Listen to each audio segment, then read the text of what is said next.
How about you? Me? Gungaga.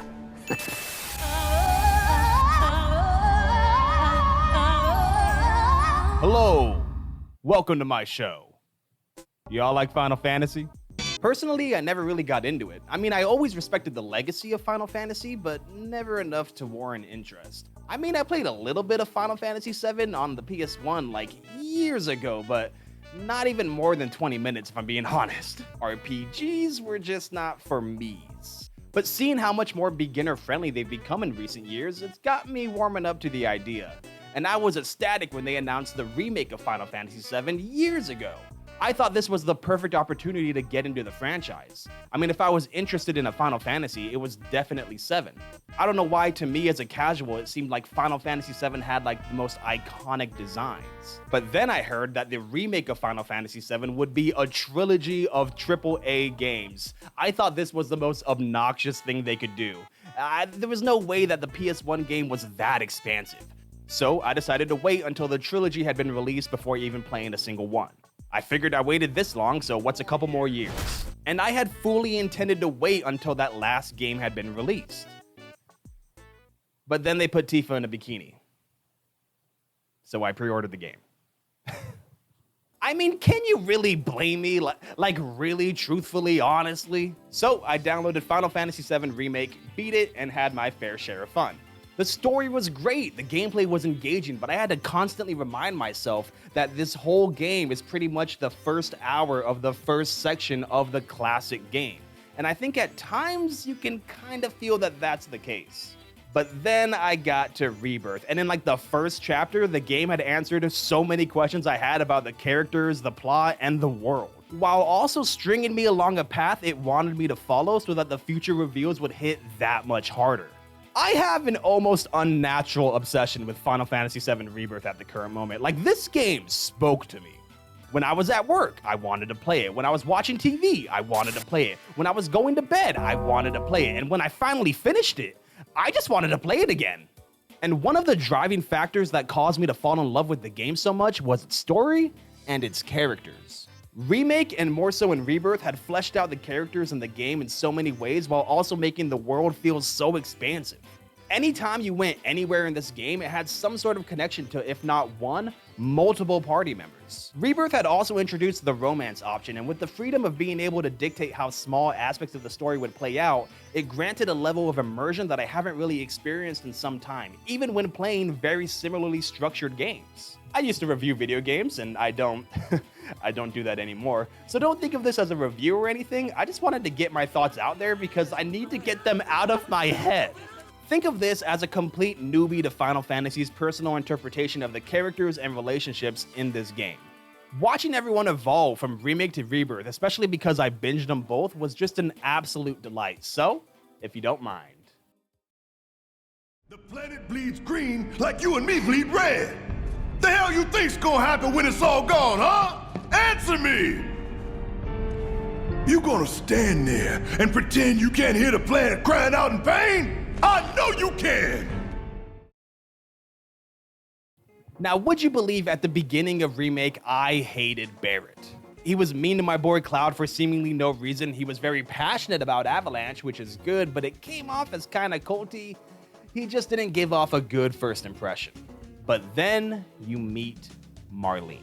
After the first mission, as you're returning to the Sector 7 slums, you meet this adorable little girl who comes running after Barrett, and suddenly you see this whole new side of him. And I knew, right here, that these motherfuckers were trying to get me to care about him. Immediately, without having any former context on the situation, I understood his character that much more. I understood why he was so passionate, why he was so angry, and why he chooses to fight. Because he has somebody worth fighting for. And as Remake goes on, you start to see the rivalry with Cloud gradually turn to camaraderie as they both hate Shinra, so they both keep looking out for each other. It was very natural, and you could really feel it in two different scenes.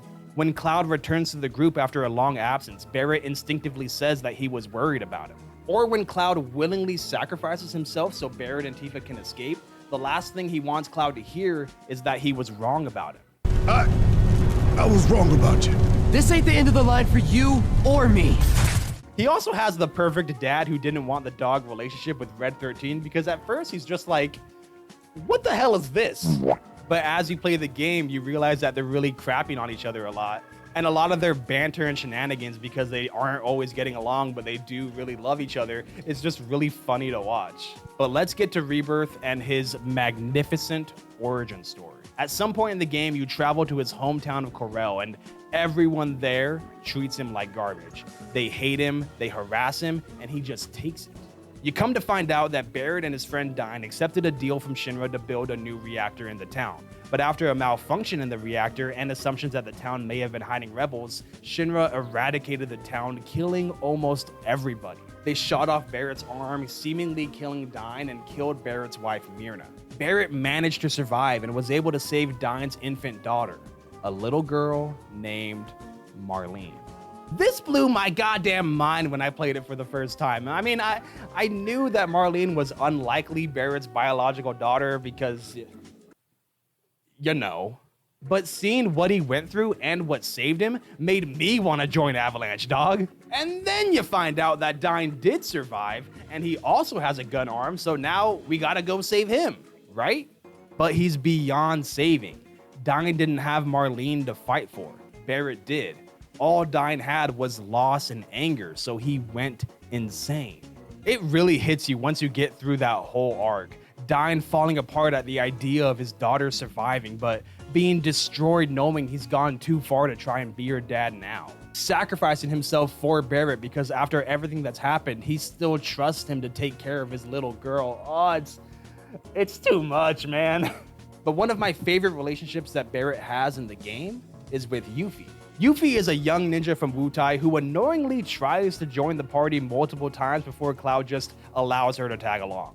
She's very childish and is often just teasing people to try to get reactions out of them, and starting off, Barrett has no time for her nonsense. But gradually throughout Rebirth, and especially with all the Dyne stuff happening around them, he starts to warm up to her. I think Barrett sees a lot of Marlene's curiosity in Yuffie, and he has a soft spot for younger girls because he misses his daughter so much. He misses playing with his own daughter, so he becomes a lot more playful with Yuffie, often leaning into her nonsense, and he doesn't necessarily encourage anything, but he doesn't try to stop her from being herself. Barrett is this huge behemoth of a man with all the muscles and a goddamn machine gun for an arm. So when the darker moments start to happen in this game, it hits the player all that harder when he reacts emotionally. When he puts on his sunglasses, it's like he's putting on an emotional shield so he can try and retain the strength of the group. And it can feel like a huge gut punch when you finally get to those moments and you can see how it affects him, and more importantly, how it changes him.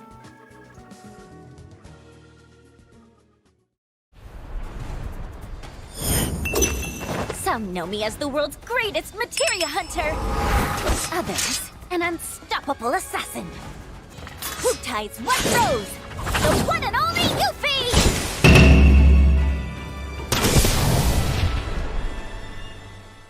Like Yuffie herself, this one's a shorty, but a goodie. Now, I already mentioned her stuff with Barrett, which is always nice to see, but I wanted to highlight her relationship with Cloud and the girls. Now, I understand with the romance options in the game, you could potentially end it with Cloud and Yuffie as a couple. Now, I don't know why you would. I mean, she's hilarious and adorable, I get that, but personally, I never saw any dialogue between them as inherently romantic. I mean, if we're being honest, there's only like one right romance option, and I'll be getting to that real soon, but I digress. I mean, she's young enough that she may have had a crush on Cloud. I mean, who wouldn't? But more so, it's admiration. She respects his determination and his abilities. And after going through her loss, she needs somebody like Cloud and the rest of the party. They represent a new level of strength that she can idolize and work to achieve one day. Yuffie in many ways yearns for that kind of guidance and validation, and it's very present when she's trying to join the party. And after joining the party and hanging out with Tifa and Aerith, she realizes that, yeah, I can just be a girl too. She doesn't have to be this ninja or this great warrior. She can just have fun sometimes. There's a level of work-life balance that's so important to the girls of the party, as they're the most mentally stable of the group, so they know that they just need to relax sometimes. It can't always be a fight or you'll lose, and they've all individually lost someone to that mindset. And after recognizing Cloud and Tifa's Facebook status of "it's complicated," she immediately gets behind them, rooting for them as a couple. In some cases going too far and mucking it up, but it's very charming to watch. And after seeing how much she loves Cloud and Tifa as a couple, it's kind of hard to see her and Cloud as anything but platonic. Even if you get the gold saucer date scene, it comes across like big brother, little sister vibes more than anything. You asked what it is. I am that which you see before you, nothing more. I found REDXIII to be very intriguing when I first saw him. He was introduced at the end of Remake, so you don't really get as much time with him as you do the others. He was kept prisoner along with Aerith, and there was just this aura of mystery surrounding him. And I don't know if you've noticed, but he's a talking fucking fire dog with the voice that sounds like an old wise wizard. It's very odd. A fascinating question. Did it just talk? I just knew him to be one of Hojo's many victims, with a connection to Aerith as they were both kept prisoner. And he clearly trusted Aerith above all else because she was the only one who knew his secret that was revealed in Rebirth. As it turns out, despite being 48 years old, in Final Fantasy dog years, he's about 16. His real name is Nanaki, and he's from Cosmo Canyon, and he's got some real bad and misleading daddy issues that he overcomes with trials and tribulations and all that jazz. I'll be honest, it was a little off-putting to see this old, wise dog suddenly transform into this young, mischievous pup. It was a big difference in personality, but I suppose that's the point. I'm not a child anymore. I'm 48. 40 what? I feel like visiting Cosmo Canyon was more so about getting the party familiar with the world and how it works, and then also here's this huge lore dump on REDXIII. Apart from Aerith and Barrett, there really isn't a ton of relationship growth between him and anybody else because nobody really has a problem with him. He's just a badass doge who's along for the ride, and you know what? That's okay. That being said, Cait Sith kinda fucking sucks. And don't come for me, I'm mainly joking. It's just that he's kind of the Jar Jar Binks of Final Fantasy VII, and I will not be elaborating on that. He's practically comedy relief, just a little scamp who annoys his way into the party with his stupid riddles that I guess kind of come true. Like, if Red is Scooby-Doo, then Cait is Scrappy-Doo. One of his many accomplishments is snuggling Barrett off-screen. That's canon, that's fun. The way we snuggled up last night, I thought we'd made a breakthrough. I only did that because I thought you were Marlene. Don't go making it weird. It's not to say that his significance is completely irrelevant because that's untrue. It becomes very clear how important he is when it's revealed that he is a controlled spy for Shinra who betrays the group even though he consciously doesn't want to. I remember initially not liking him that much, mainly because of his gameplay sections and his kind of uselessness in combat.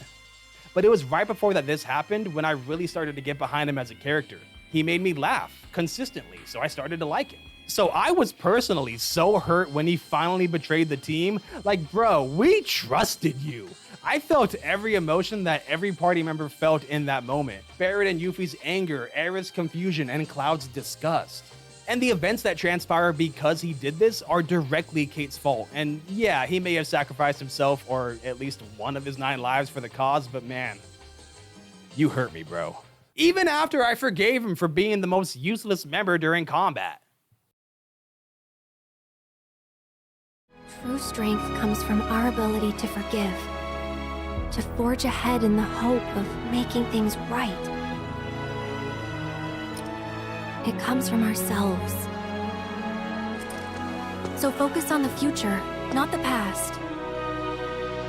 Do that, and not even Sephiroth will be able to stand in our way.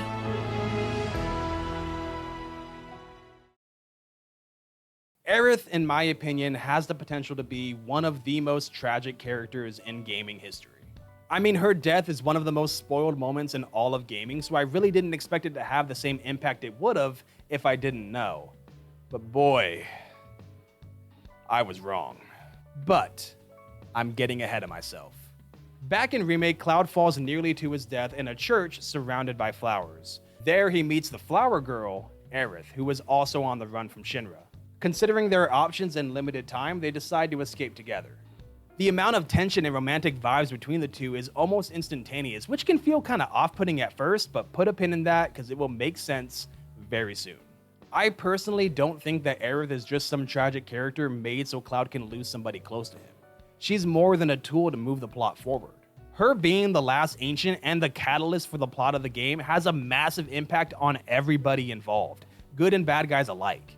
She has such a deep understanding of her role in this world, so she doesn't necessarily hate the Turks who are trying to imprison her because she understands that her existence means more than her own selfish desires. She wants the normal life, and she'll try to live it as much as she can, but she knows what's coming. She knows about the inevitable. Aerith does fall for Cloud, and I will go in depth on why soon, but she also recognizes Cloud and Tifa's relationship. When she sees Tifa for the first time in danger, she's the one who convinces Cloud to go after her because she knows how much they mean to each other. You would initially expect a bit of a rivalry between the two as they both compete for Cloud's affection, but it doesn't really get to that point. They immediately get along and become closer than pretty much anybody else in the party. I love watching Aerith and Tifa's dynamic grow and expand as they become closer, realizing how much Cloud means to the both of them. They cheer for each other. They want each other to be happy, even if it's at the cost of their own happiness. But there's also times where either one of them can look at the situation and just go for it because they both deserve to be happy. But they're both just as happy for each other, depending on who Cloud goes for. But a lot starts to change for Cloud when they reach Gunganga, and Aerith has the opportunity to ask him about her first love, Zack. It's like there's different people inside of me. And the worst part is, I can't even tell where they end and I begin. Go on.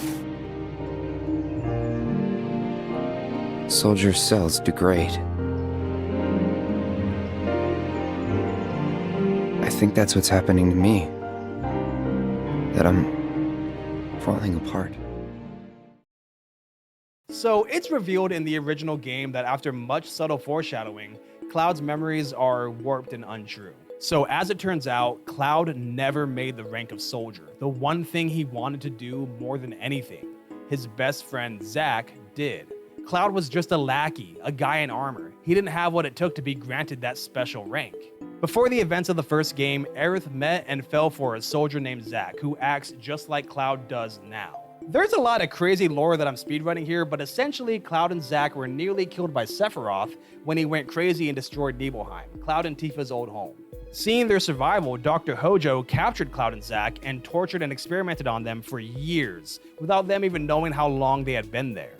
Zack is eventually able to escape with Cloud, but Cloud is left in a near vegetative state. While they're on the run, Zack tells a barely conscious Cloud all of his stories about when he was in Soldier. But when Shinra catches up with them, Zack sacrifices himself for Cloud and gives him his sword. Cloud, who's still recovering from being experimented on, can't handle the trauma of everything that's happened and removes Zack from his consciousness forever. He takes Zack's memories as his own to make up for the time that he can't account for. This is slowly pushing Cloud to insanity, as there's essentially two different people inside of his head. He's living a lie while trying to be himself, and this is all right before he makes it to Midgar at the beginning of the story. So it explains why he has constant moments of trauma, as he has insane PTSD. He's extremely closed off and trying to play this heartless bounty hunter, but the more comrades he gains who respect him, like Biggs, Jesse, and Wedge, the more that hard exterior is being chipped away, never done more so by Tifa herself. I know we have to think big if we're going to make a difference. But not like this. I feel trapped. Tifa is Cloud's childhood friend, and I love the childhood friend trope. When written well, it can be marvelous. There's something beautifully tragic about their interactions at the beginning of Remake. You understand as the player that this is a reunion of sorts, the first time they're seeing each other in a very long time, and while there's clearly stuff on the horizon, it's before a lot of the bad stuff starts to happen. So there's just a lot of wholesome moments between the two as they try to navigate how to stay in each other's lives. You get moments of Cloud being flirty, which you never see. He gives her flowers, he calls her beautiful. When he's not horrifically traumatized, Cloud is pretty smooth. It's as sweet as it is fleeting as the events in the game start to transpire and Cloud slowly starts to go insane. Tifa is there for him every step of the way though. She is his last strand of happiness. Her existence represents Cloud's reason for being. She is the only part of him that he chose. She is a constant reminder of the person he was before he lost his mind. And she sees right through him at every point in the game.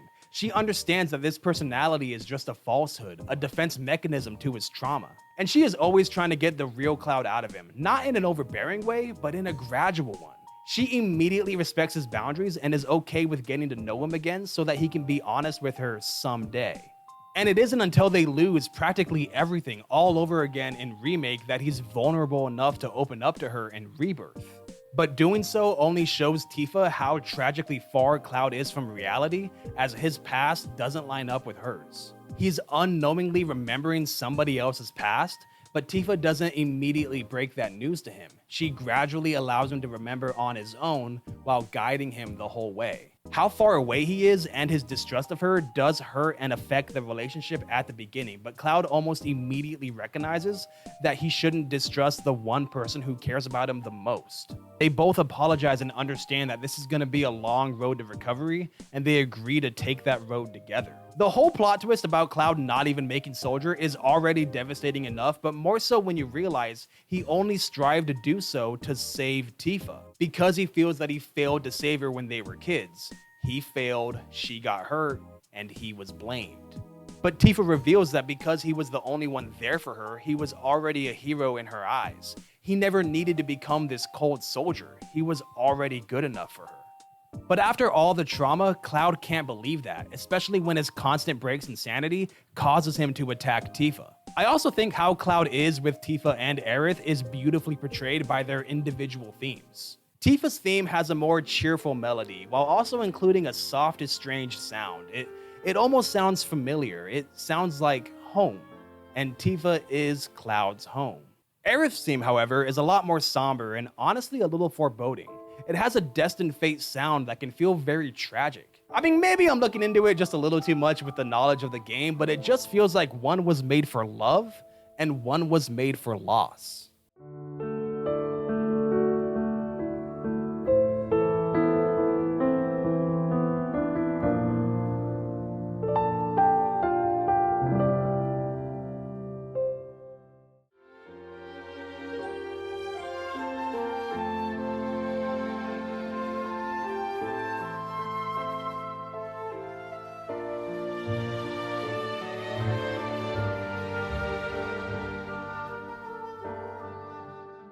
And don't even get me started once we get to the Gold Saucer date and you open the door for Tifa and you get that theme but with a lo-fi sounding remix. Oh, it's so good. So good.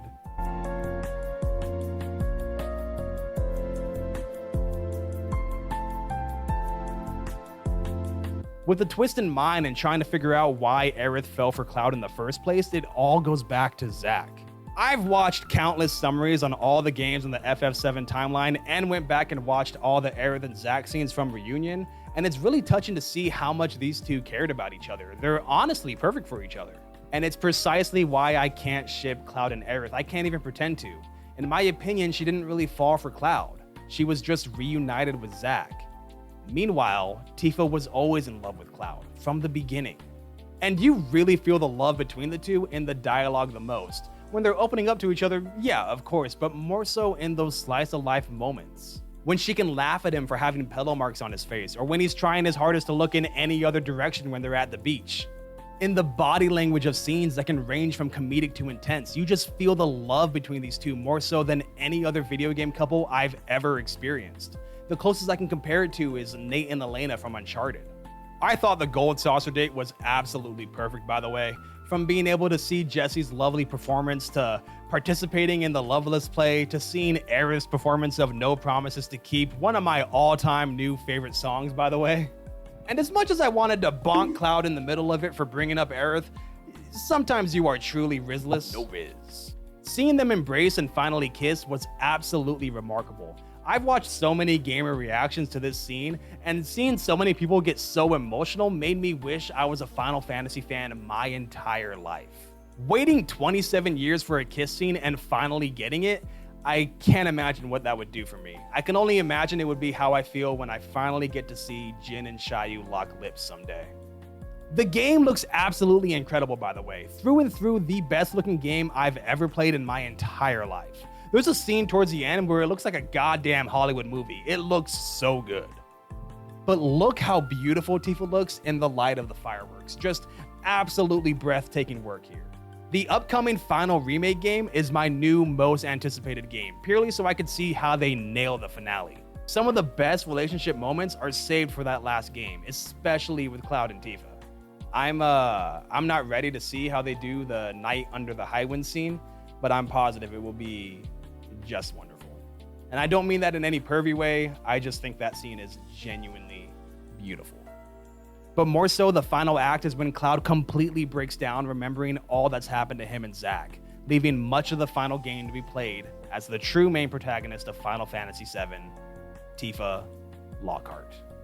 There is so much nuance in the relationships of Final Fantasy VII.